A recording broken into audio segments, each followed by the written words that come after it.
ଶ୍ରୀ ଶ୍ରୀ ଠାକୁର ଥିଲେ ଚିର ମଣିଷ କାଙ୍ଗାଳ। ମଣିଷ ତାଙ୍କର ସବୁଠାରୁ ପ୍ରିୟ ଥିଲା। କାହାକୁ ତାଙ୍କ ନିକଟରୁ ଦୂରେଇ ଯିବାକୁ କହିବା ତ ଦୂରର କଥା, ସେ ସମ୍ବନ୍ଧୀୟ ଚିନ୍ତା ହିଁ ନଥିଲା ତାଙ୍କ ପାଖରେ। ଯଦି କେହି ଦୂରେଇ ଯାଉଥିଲା ତାଙ୍କୁ ଭୀଷଣ କଷ୍ଟ ହେଉଥିଲା। ଇଷ୍ଟଙ୍କଠାରୁ ଦୂରେଇ ଯିବା ମାନେ ଅନିଷ୍ଟର ଆୟତ୍ତକୁ ଚାଲିଯିବା। ଏଣୁ ବ୍ୟତିବ୍ୟସ୍ତ ହୋଇପଡ଼ୁଥିଲେ ଠାକୁର। କିନ୍ତୁ କେତେଜଣ ବା ବୁଝୁଥିଲେ ତାଙ୍କର ଏହି ମରମୀ ଦରଦର କଥା, ଭଲ ପାଇବାର କଥା।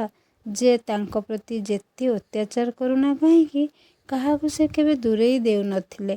ଏଭଳି ଜଣେ ପ୍ରେମମୟୀ ବ୍ୟକ୍ତି ତ ଆଉ ଦ୍ୱିତୀୟ କିଏ ଅଛି ଏ ଦୁନିଆରେ? ଆମେ ସମସ୍ତେ ତାଙ୍କ ଶ୍ରୀଚରଣରେ ସ୍ଥାନ ପାଇଛୁ। ଆମ ଭିତରୁ କେତେଜଣ ବା ତାଙ୍କ ପାଇଁ ତାଙ୍କ ନିକଟରେ ରହିପାରିଛୁ? କୌଣସି ଆଶା ଆକାଙ୍କ୍ଷା ସ୍ୱାର୍ଥ ନ ରଖି କେବଳ ଭଲ ପାଇବାର ଦ୍ୱାହି ଦେଇ ତାଙ୍କୁ ଇଷ୍ଟ ରୂପେ ଗ୍ରହଣ କରିଛୁ।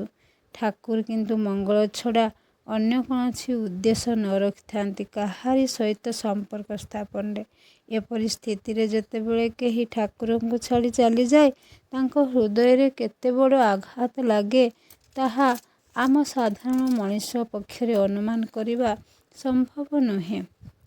ଶ୍ରୀ ଶ୍ରୀ ଠାକୁର ତାଙ୍କର ଏହି ସାନ୍ନିଧ୍ୟ ଲାଭ କରିଛନ୍ତି ଯେଉଁମାନେ, ସେମାନେ ଏଇଟା ଭଲ ଭାବେ ଜାଣନ୍ତି ଯେ ପକ୍ଷପାତିତ୍ୱର ଦୋଷ ଦୂରଦୂରାନ୍ତ ପର୍ଯ୍ୟନ୍ତ ଶ୍ରୀ ଶ୍ରୀ ଠାକୁରଙ୍କ ପାଖ ମାଡ଼ିପାରେନା।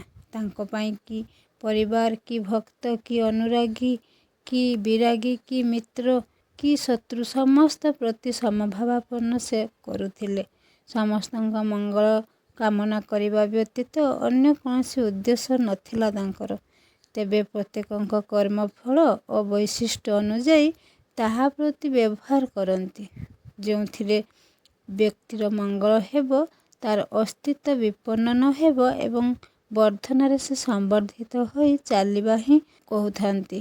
ସେଇ ଭିତରେ ସେ କେତେବେଳେ ତାଙ୍କର ପ୍ରଚୁର ଭାବେ ଅଜାଡ଼ି ଦିଅନ୍ତି ତ ଆଉ କାହାକୁ ଅଧୋଲୋଟିଏ ବି ଦିଅନ୍ତି ନାହିଁ। ଯେଉଁମାନେ ଇଷ୍ଟଭାବାପନ୍ନ, ସେମାନେ ଏହାର ଅର୍ଥ ବୁଝିପାରନ୍ତି।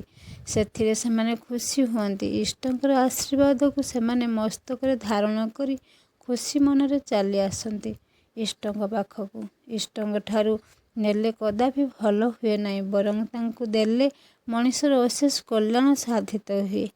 ଏହି ତତ୍ତ୍ୱକୁ ବା କିଏ ବୁଝିପାରିବ? ଯିଏ ବୁଝିଛି ସେ ହିଁ ପ୍ରଭୁଙ୍କର ଏହି ସାନ୍ନିଧ୍ୟ ଲାଭ କରିଛି। ଏଇ ତ ହେଲା ଶ୍ରୀ ଶ୍ରୀ ଠାକୁରଙ୍କର ଲୀଳା। ବନ୍ଦେ ପୁରୁଷୋତ୍ତମମ୍। ଜୟ ଗୁରୁ।